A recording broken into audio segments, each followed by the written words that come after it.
Good afternoon, and welcome to the Queer Comics panel at Boston Comic Con. I'm your moderator, BRIGID ALVERSON. I'm a writer for Comic Book Resources, Good Comics for Kids, School Library Journal, Publishers Weekly, and pretty much anybody will pay me. I keep to the freelancer's code. And that's my daughter with a little note for me. Thank you.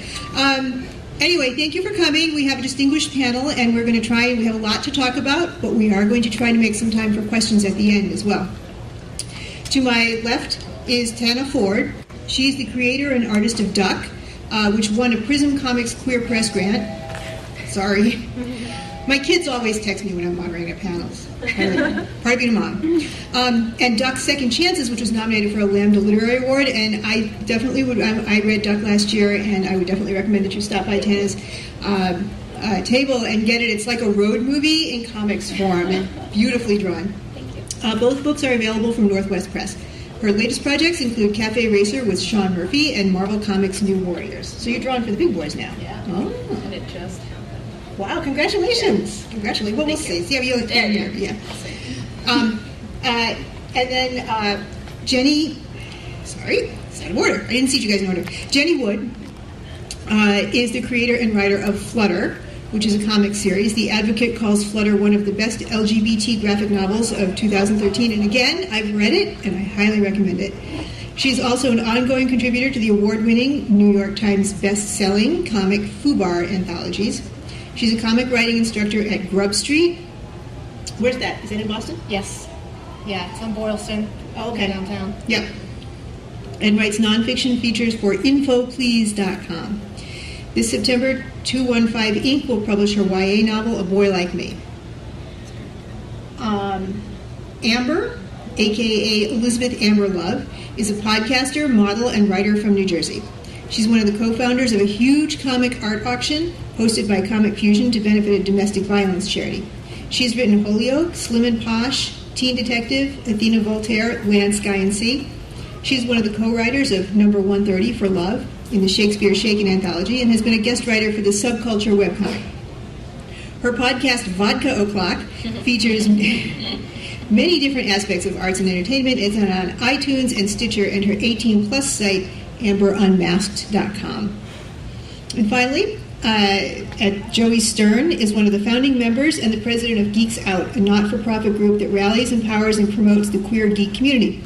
Joey is also a lifelong fan of sci-fi, video games, and comic books, so if you're looking for someone to obsess with about those things, he's your guy. Hi. Joey feels very strongly that Squirrel Girl belongs on television. Connect with him at... We have a consensus here. That's great. Connect with him at geeksout.org or find him as @JoeyStern on Twitter. So that's the panel. Tana asked me to give a brief overview of queer comics, which I think is almost... How many of you already read queer comics? You see? Pretty much everyone. Pretty much everyone. So my experience, here's my overview. Every queer comics panel I go to, they have to turn people away because it's such a popular topic nowadays.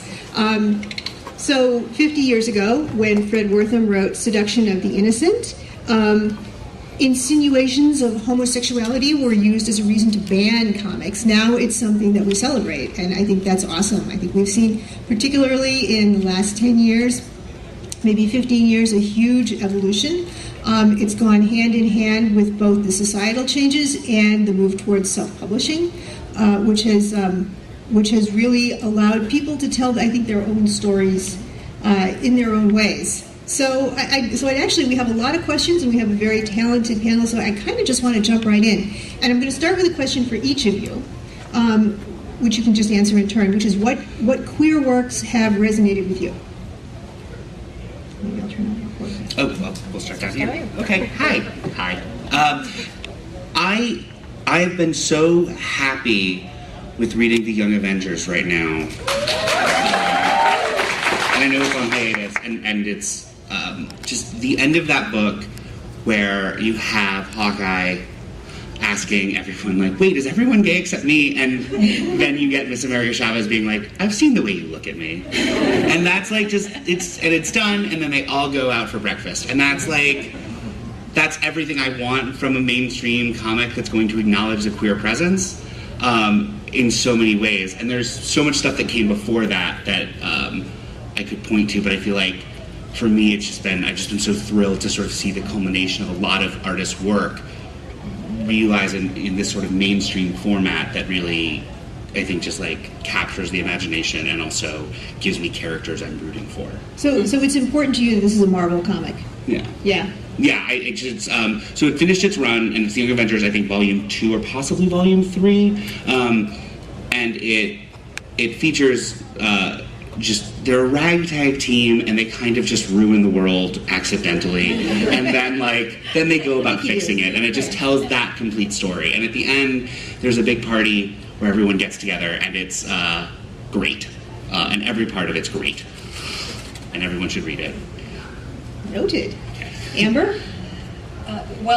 Character-wise, I loved pretty much the only thing that came out of the New 52 from DC was the character Starling. And my friend co-created her, and I just tell them all the time how much I loved her, and they sort of, I guess, dropped her into the background, and she barely exists. But indie-wise, Oni Press has a book, I want to get the name right, Ray Fawkes, called The People Inside, and it's a complete book, not like comics that you'd normally read sequentially.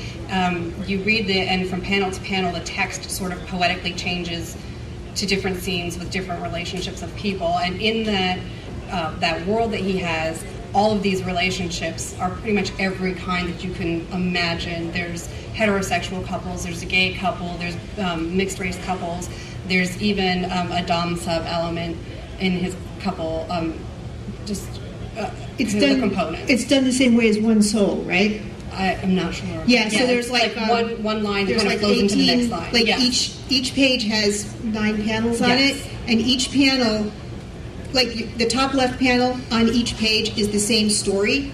So right. you can read 18 stories in parallel, or you can go through and read the same panel on each page and read a single story in sequence. Right. Which is a beautiful way to do it. it. It is an amazing, just artistic book that way. That it's normally, I guess, when you tell somebody that you like comics, they're going to picture a certain thing in their head, and it's probably going to be superhero books. And this is nothing at all like that. And it took me a few pages to get used to the different reading style, with how, what one character is saying, their ending few words begins somebody else's sentence. So I just liked it because it was about all these different relationships. And Oni is really great about that kind of thing. They're a great publisher.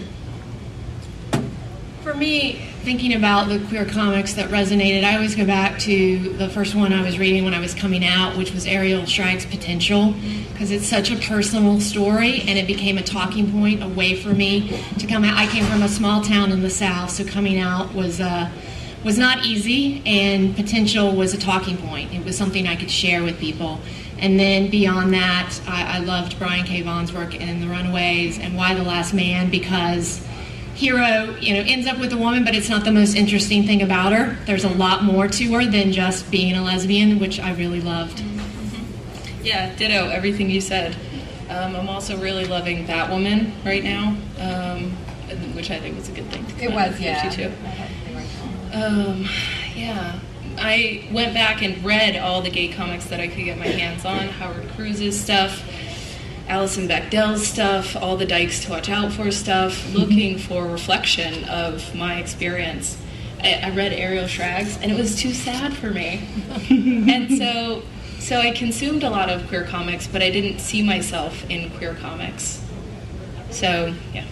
So, all right, so that kind of leads right into the next question, which is, what... nice transition, Tana. Almost as if you tuned in. What's the comic that you wish that would have existed for you to read, either in the past or now? Like, what comic would you like to see now? I would like to take that. I made that comic. And so, awesome. So I was looking for a reflection of my experience, especially when the L Word came out, and it was terrible. And my friend group would get together and watch it on Sunday nights or whenever it was, and we'd get takeout and we would hang out, and I would rage at the TV. And so I was like, well, I can draw, and I can write. I should just make the story that I want to see. And so I did, and that's how I got Duck. And so, And that's you my did, answer. and it's great. It's just, Thank you. it's what the L word should have been. Right? It really, yeah, because I had the same amount of rage. And to build on that, I wanted to, again, growing up, I was surrounded by guys in my life. I was raised by guys, and I grew up thinking, my life would be better as a guy. So I wrote the comic that I wanted to see on my bookshelf, which was a girl who shapeshifts into a boy to get the girl, and then she learns, that's not all that it is, and that there are difficulties being a guy, and she learns to embrace herself and that find love as a woman and explore love as a woman. So it's a very different book, but I wrote it for the similar reasons. I wanted to see myself in my experiences in a book.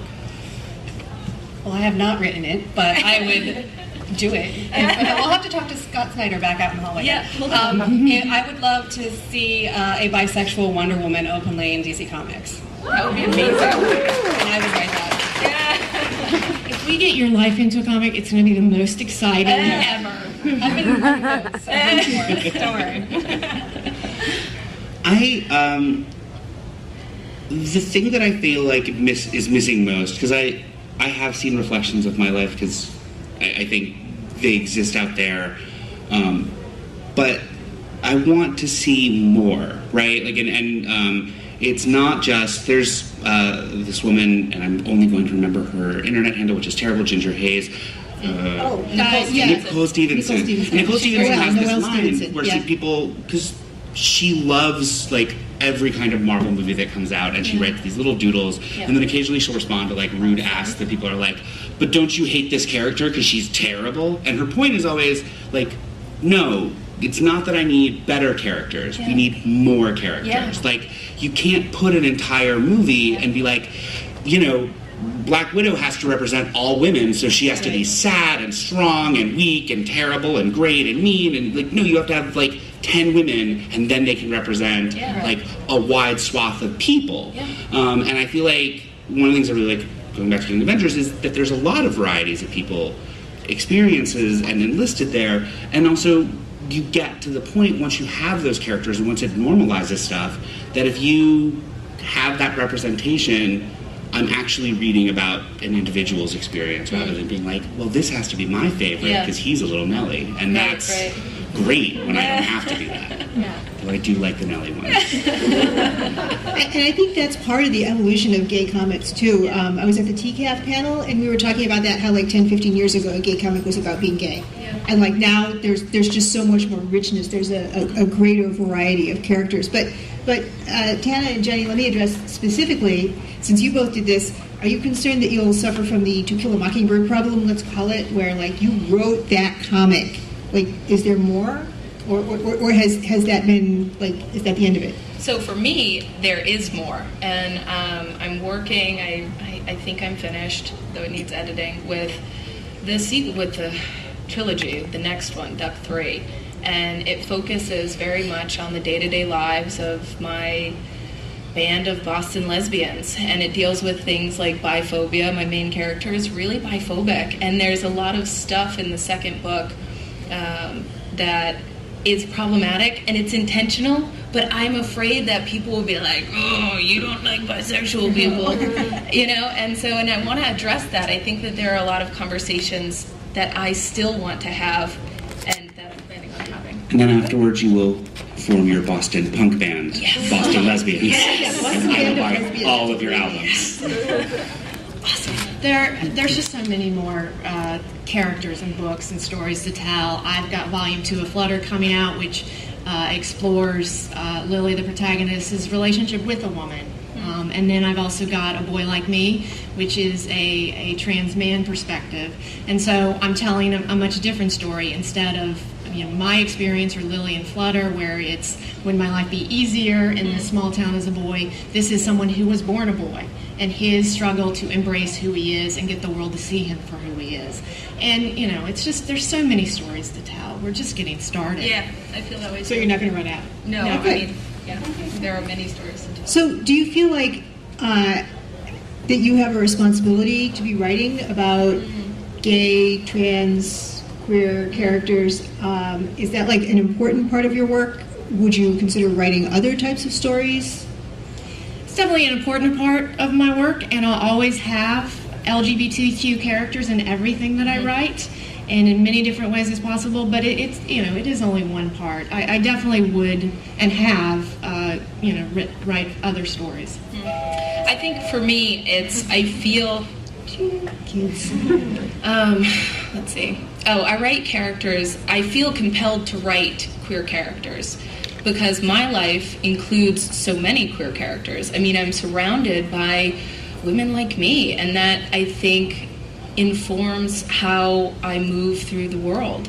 And so I would naturally, that would come out in my art no matter what, even if the stories that I'm telling, for instance, Duck, the first book that I wrote, it's not about these women being gay. They go on a road trip. It's just they're lesbians and they talk like I would talk, and they do funny things. And the story itself is about friendship and connection and love and family.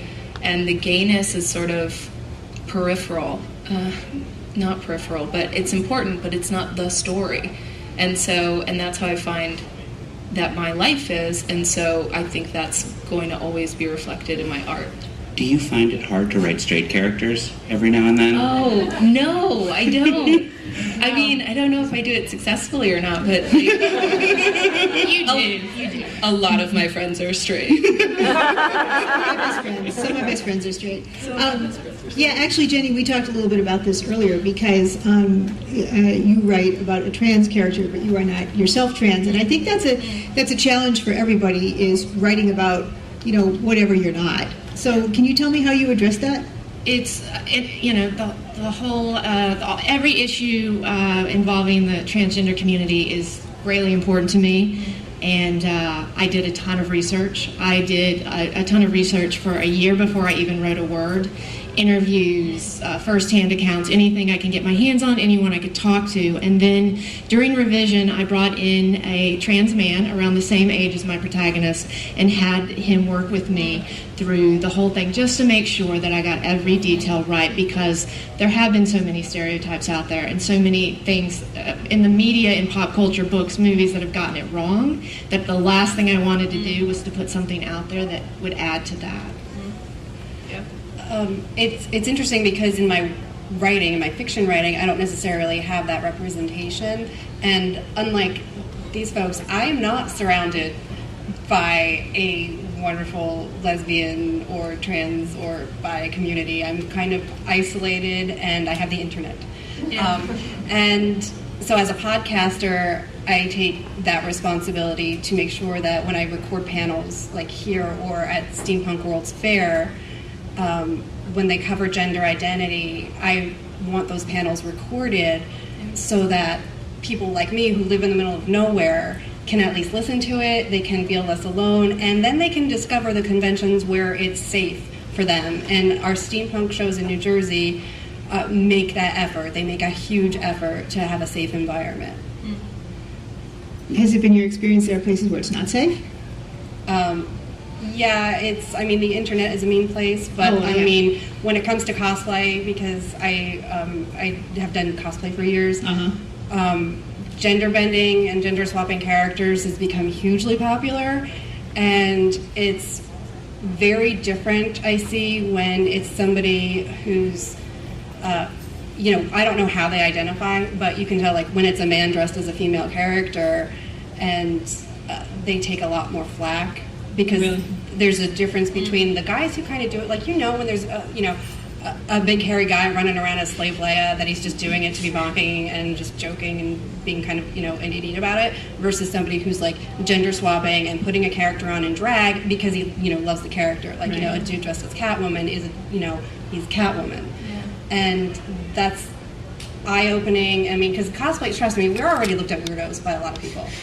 So, then when you're gender swapping and cosplaying, people don't necessarily know what to make of you. Right. So it's important now for conventions to make that awareness out there when their convention is safe. Right. And if people don't feel safe, how to then proceed, and just sometimes they have a quiet room, the whole place where you can go and you can relax if you felt like you were harassed or anything. So that's the type of thing, like, as a podcaster, that I want out there. when I was at GamerX, one of the things that I really appreciated that they did, and was when you registered, they gave you stickers, and your stickers gave your pronoun preferences. So you could put a sticker on your badge and say, and like, also gender neutral bathrooms. Has been, every bathroom was gender neutral, and and they kept putting up the signs, and the hotel staff kept taking it down because they weren't sure what was happening. And there was this long discussion, which was one of the funniest things I've ever seen. But like putting forward this it was just it's always weird to me that when you go to the restroom, like if you go anywhere else in the world, the thing you're using is the symbol for the thing you're using. Yeah. When you go to the restroom, the symbol is like a person, as opposed to like a toilet or whatever. And so like they just had these gender neutral bathroom signs they were putting up that had a toilet, and I was like, oh great, this is where the toilets are and anyone can use them. And that's great. But you would see the staff take them down and then be like, why do people keep covering up our bathroom signs? Someone's going to get confused. And it was just one of those like, oh, right, like here's this thing that we do that we pretend is normal but is totally weird, that we only do for the sake of like creating a binary. Yeah. And I think that with a lot of conventions, and especially with gender swapping and in general, I'm just going to call it all gender play when it comes to costuming, it's fascinating because when you have someone dressing in drag, as long as that person's in drag, it's she, right? Or if they're drag kinging, it's he. When you have people in cosplay, even specifically cosplaying as a male character or female character, you often use the gender terminology you use there can be very different, right? Like if I'm like, oh, and she, and then like, no, call me Richard, like even though I'm dressed up as Catwoman. And because those rules don't exist, because that conversation doesn't exist, I really would appreciate stickers, and that would be So do you feel like with your podcast, are you helping to create that community to talk about conventions and spaces that are safe, and also what it takes to make them safe?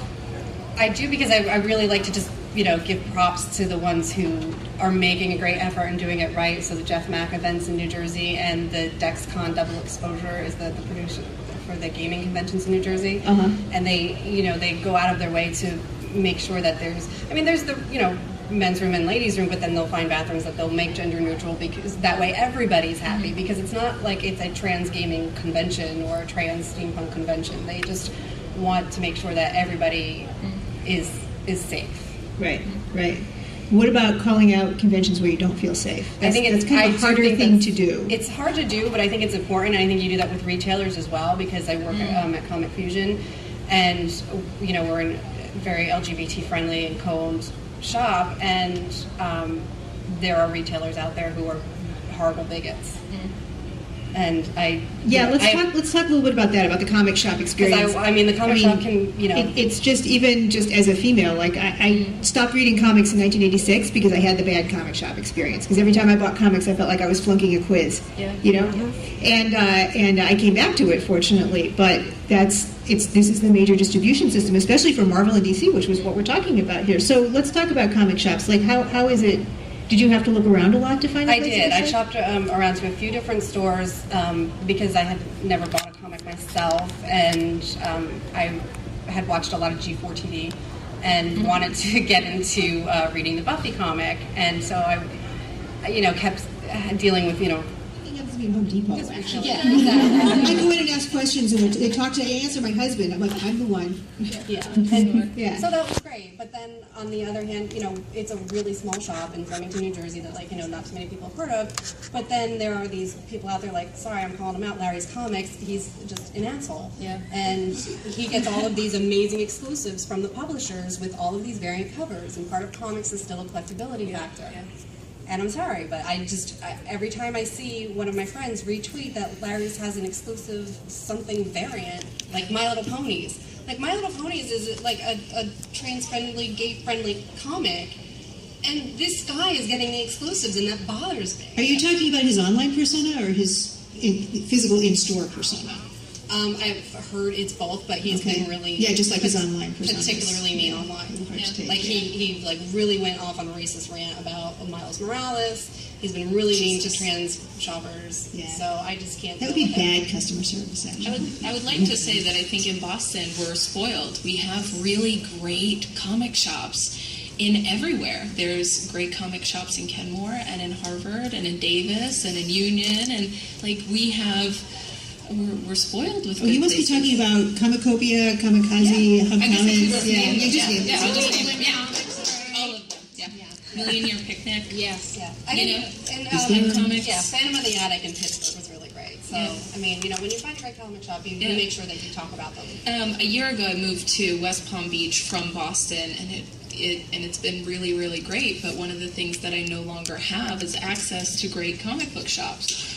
And there's one, I have to drive very far, and I pass one, and I have been too nervous to go in there because it just looks.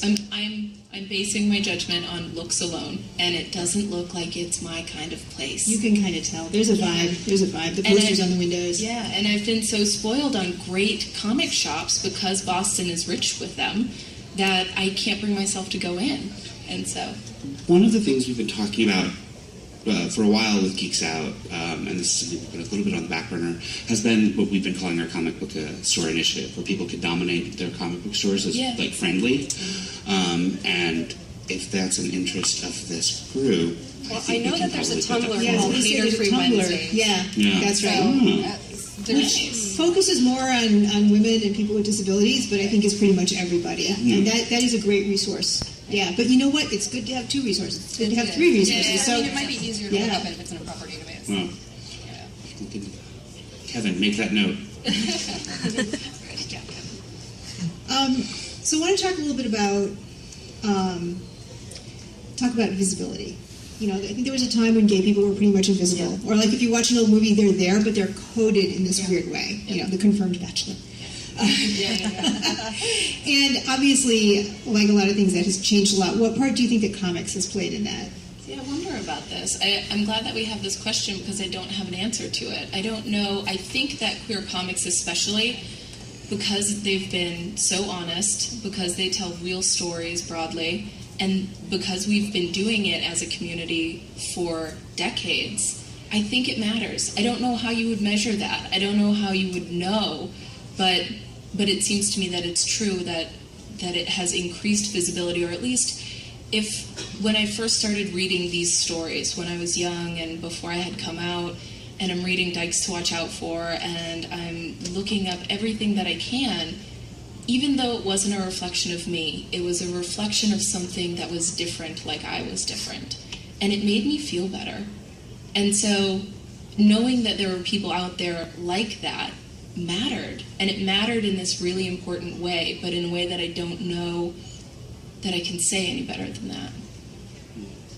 Yeah, I mean, I feel the same way. I think that comics reach a demographic that needs these stories, and is aching for these stories. Because they're young people? Young people, but also just a wide demographic. Yeah. I mean, when people come to my table for Flutter, it's just such a wide demographic of people. I'm sure you've experienced that too. And I recently went to a small town in the Midwest for a convention, and the exhibitors were great, and the people running it were great, but that audience, it's way outside my bubble, and a lot of them just would walk right by my table, or once I told them what Flutter was about, would just awkwardly leave. But I also got a lot of people. Yeah, I grew up in the Midwest. Apparently, it hasn't changed. It's a small town. It's Fort Wayne, Indiana. Appleseed Comic-Con. It's amazing organizers, great. But I pushed out of my bubble, and I got talking to people.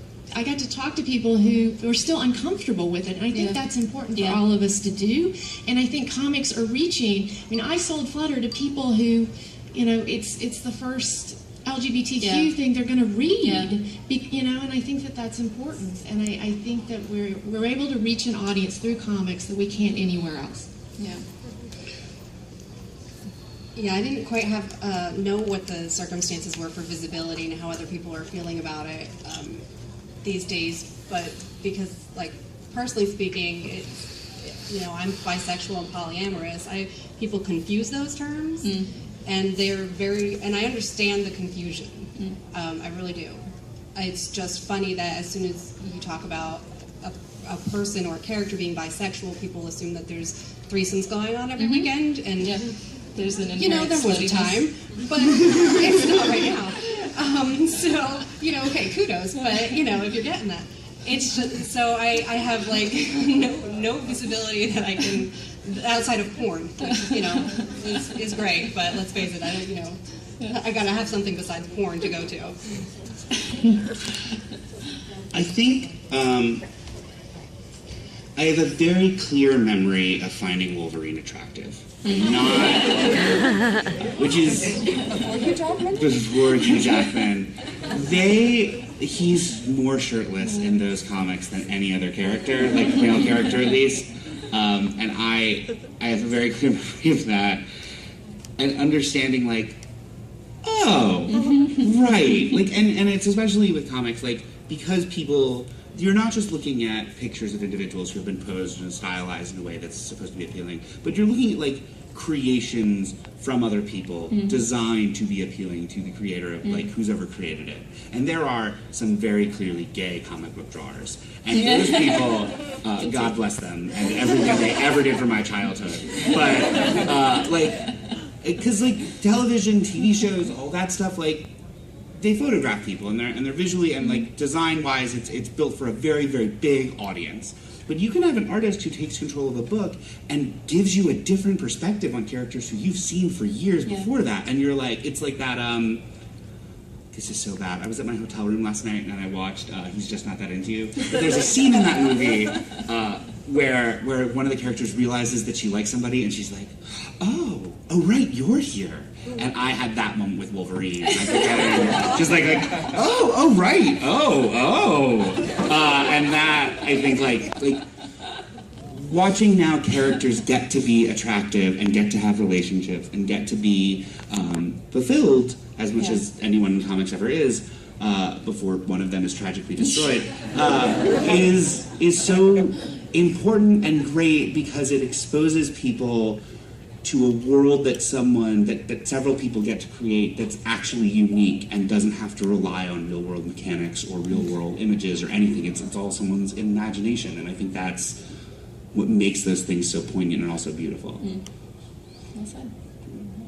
So we have just time for one more question, and then we're going to go to the audience Q&A because this panel was a little shorter than I realized. Do you think it's important?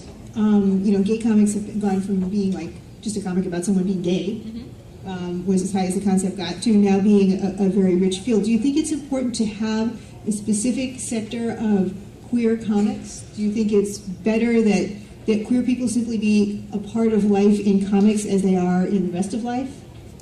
What's the importance? I think that there is something happening right now specifically about lesbian identity and whether or not we as a community are losing lesbian identity. And I don't have any answers there, and I think for me it means different things. On the one hand, it's really wonderful to see things reflected, in my experience, reflected in all of these amazing stories, these complex human stories. But now there's a gimmicky aspect to it. If you talk to anyone from Marvel or DC, we need a lesbian character, and we need some gay characters, and let's make this one gay, and they're commoditizing it. And I don't think, everything has its good points and its bad points, but I do wonder if we're losing some sort of cultural identity by not being other anymore. We are still other, of course, but now we're blurring in, we're marrying and we have normal families and it's okay to come out to your family in a lot of places and it's safer now. So the broader question is, what does that mean for us as a whole, as an umbrella, of people? And I don't know. I think these things come in waves and they come in trends. Right now, LGBTQ is a really hot commodity, as you said. I was just at San Diego Comic-Con, and the entertainment scouts come around, and as soon as they find out me or anyone else had anything LGBTQ, they were all about it. It's a trend. It's a they're way. Checking off a box. Which is why we need to keep our queer community strong. Yeah. and I believe in community. So there's part of me that doesn't want to lose it. You know, whatever that, I call it the pink bubble for me, because my brothers, I know, so gay, and some of my best friends are straight, but they tease me because the way I see the world is very through rose-colored glasses. Like, I see things and I interact with the world gay, like I just do, and so I don't know that I know what it's like elsewhere or in quote-unquote normal life. Like, this is the one that I know. But who wants to? I mean, I don't want to know that. That sounds terrible. I don't. Yeah, like I think that there's. Sorry, I didn't. Oh no, I mean, I just didn't know if it's. I understand the desire as a consumer, if you want to shelve things on their own, like, queer shelf, and have a publisher that's dedicated to that, so that way you know what to go to, and it's easy for you to find. On the other hand, I kind of really like that my mainstream stuff is just friendlier. Yeah, well, so you have a section of, like, horror comics. Queer Shelf will be playing after Boston Lesbian. Yes. This is going to be the best concert. Yeah.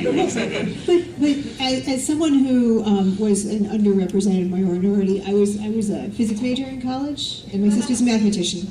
So yeah, I look at the world through my own glasses, and they're totally quantitative.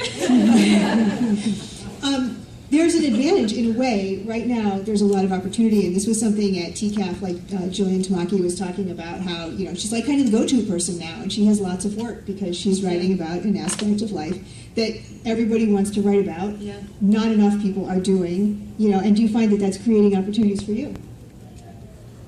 I find that it's creating opportunities for me. That's good. Yes. But like Phil, I mean, so Phil Jimenez has existed in this industry for a very long time. Wonderfully and beautifully. Right. And I'm forgetting his name, but he used to work on The Suburbs, and now he is writing... Russell Dutterman? Yes! Yeah. Who is someone who is new to me, but I don't think new to the industry as a whole. But with a lot of this stuff, I think what we're actually seeing is not necessarily a rise in queer comics, but rather a rise in accessibility to those things. Yeah. Like, now we're having people building webcomics and then eventually making books of them, and you can purchase those items. And we've got with Comixology, I can find what used to be kind of difficult to get an actual hard copy of, at least an accessible way for me to give someone money for something I love.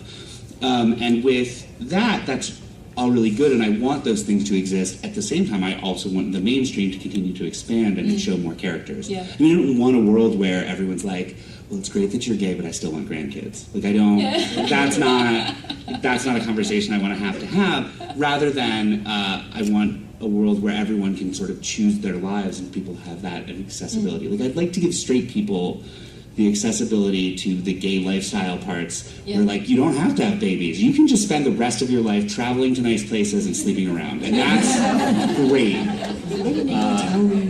And that's what I want to bring to them.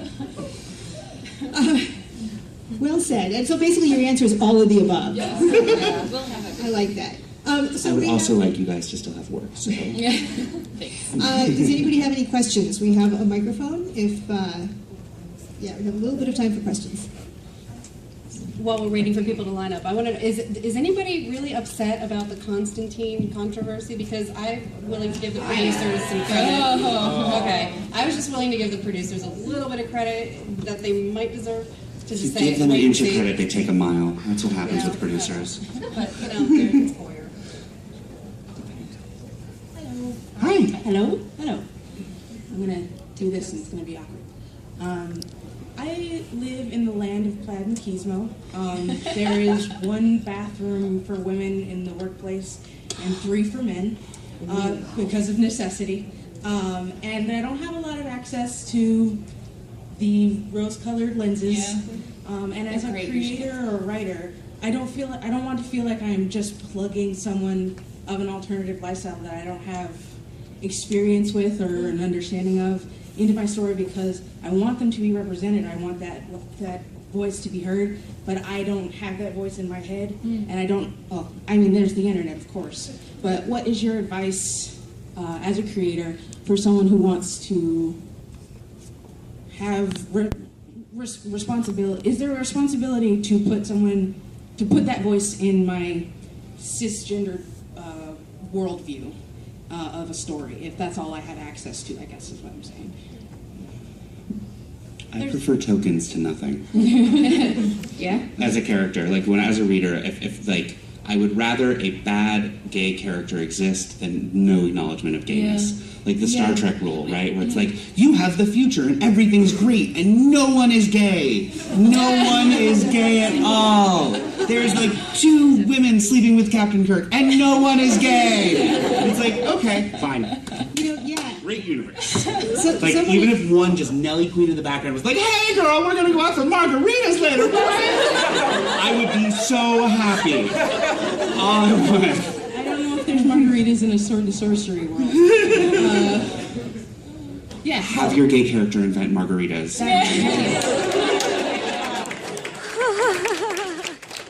Thank you. Okay, thank you. Anybody else want to weigh in on this?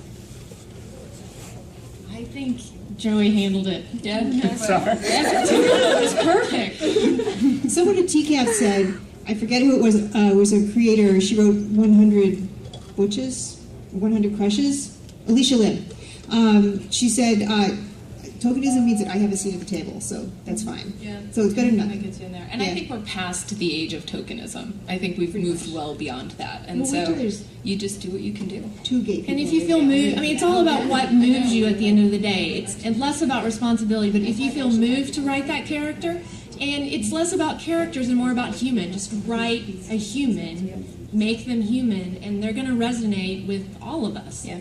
Yeah. Good stories are good stories. Okay, next. First off, I Superman. wanted to thank everyone who's here as an ally, and not just Yay. not necessarily. Yes. I know. I wanted to ask you guys. I think there's a lot of intersection between being queer and non-monogamy. I was wondering where are good places we can see those kinds of characters represented. That's not like girls with slingshots. It's like the only one I can think of. Yeah. Yeah. I have some of this coming up in Duck 3, you guys, so be sure to pick that up. But beyond that, I don't know. Do you? I don't, because I network with people in real life and have not seen this done in fiction very well. I'm guessing that since the steampunk community is so extremely open and cool about this, my guess would be maybe in the steampunk comics there might be something. Chuck and Finn Are Getting Hitched is a really good resource. Oh, it's so great, Tony. It's so, yeah, Tony Breed writes this, and he just changed it to now writing his new one, Muddler's Beat, and right now there is the fallout from them sort of opening their relationship and having a lot of questions about that. And he writes really the great. stuff beautifully, and I think is a really good resource for that. And then online, I mean, depending upon your level of cheese that you're willing to tolerate in your comics, it's called like Brad's B&B, and it's terrible but also hilariously bad, and I would look at that. But Mother's Beat is, I think, just really beautifully written, great characters, and explores a lot of like non-monogamy as process for a relationship. And it's Tony Breed. He's awesome. Okay, thank you so much. Sure. Thank you. Next. Hello, am I close enough? You're Yes. good. We can hear you. First of all, thank you for having this panel. This has been a panel I've been excited for ever since it was announced. My question is, so a lot of current media involves either reboots of franchises. There are a lot of old stories that are getting told often, which, you know, good or bad, but that also means in franchises where there isn't clear representation, there continues to be no clear representation for the most part. So a lot of people debate about having new characters, say like, you know, using superhero comics as an example, creating new characters versus taking pre-existing characters and, you know, having them come out or reveal that they're bisexual or something different. What are your thoughts on creating new characters in a world where new characters don't often catch fire and then, you know, disappear after a couple issues, unfortunately, or versus there's race bending, there's gender bending, there's sexuality bending, versus doing that with existing characters, like making Wonder Woman bisexual. What are your thoughts on that? For me, anyway, I'd rather see a new character done with a clean slate and where you're not upsetting every single person out there that's read a character for 50 or 60 years. I think if you're going to take an existing character like Wonder Woman, it makes sense for her in my head because she comes from an island of women. The thing about Wonder Woman that's fascinating, and I highly recommend any of you who are interested in this, look up Phil Jimenez's talks on Wonder Woman. She represents the perception of female sexuality through the lens of many, mostly white men, but often, and so as the history of Wonder Woman changes, that commentary on female sexuality, it's just so it's too much to get into here, but you should really. It definitely is. Yeah. And so she is a very sexual character, right? Anyway, it has a rich history. Resource. Yeah, where other characters maybe don't have that history. I think you can do rewrites of characters, but you need to do it like everything. You need to do it well. And I think if Marvel and DC can avoid being gimmicky about it, and they can respect the history of the characters, there's a plethora of characters to choose from, to bring back, or to reinvent, or to have them come out, and the stories that have been told involving these characters are really rich and varied, and so you can find meaning in their histories as well as creating new characters, and I think, and I just think it has to fit and make perfect sense. And, yeah. and in Wonder Woman's case, do it well. I believe that it does. With Green Lantern, I was not backing that Green Lantern. Yeah. Sorry. I would like to see Steve and Bucky kiss. So if that could just happen, that would be fine. And if they eventually pull Chris Pratt into the movie franchises, right? So I just think that's fine. Yes, definitely respect the character's history, but also let's get a lot of people kissing. But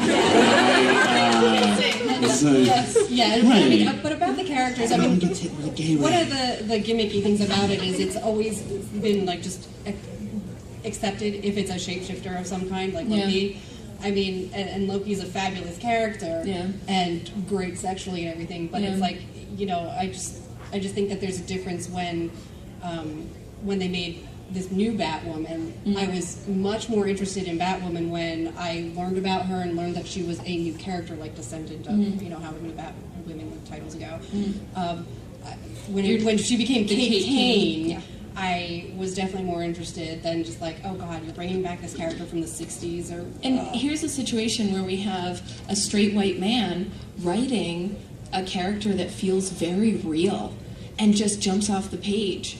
And I think it's really done beautifully. And though there's a part of me that wants women to be creating women like that, and Lumberjanes is doing awesome things, and that we need more of that, it's also, I don't know if I would use the word encouraging, but it's definitely good that other people who don't have this experience but care about it deeply can tell what feel like real stories like that. So whatever you do, as long as you do it well, I think it can work.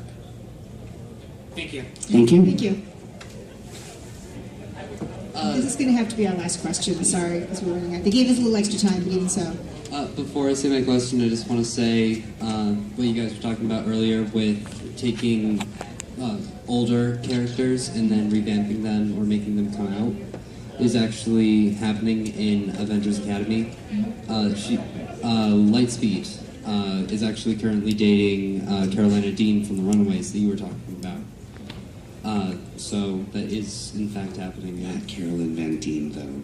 I don't trust her. Well, then you won't like my question because it is about Runaways. I like Runaways. I just don't trust her. I just think we should acknowledge that. It's fine. What's your question? Okay, so my question is about, I remember hearing some rumors about the possibility of a Runaways movie or TV show following the fantastic success of Guardians of the Galaxy. But Carolina Dean, the team's, one of the only gay characters in the team besides Zem that comes in later.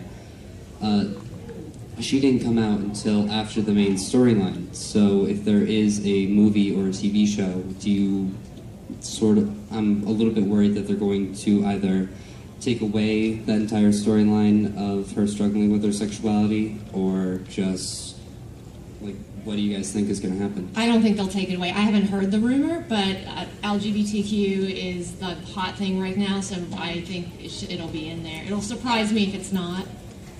Do you know who the producer is? Like, I mean, if it's Joss Whedon, I think you're kind of guaranteed. Yeah. Look, they've been in the works for it for a while. Like, I remember being in freshman year and hearing about it.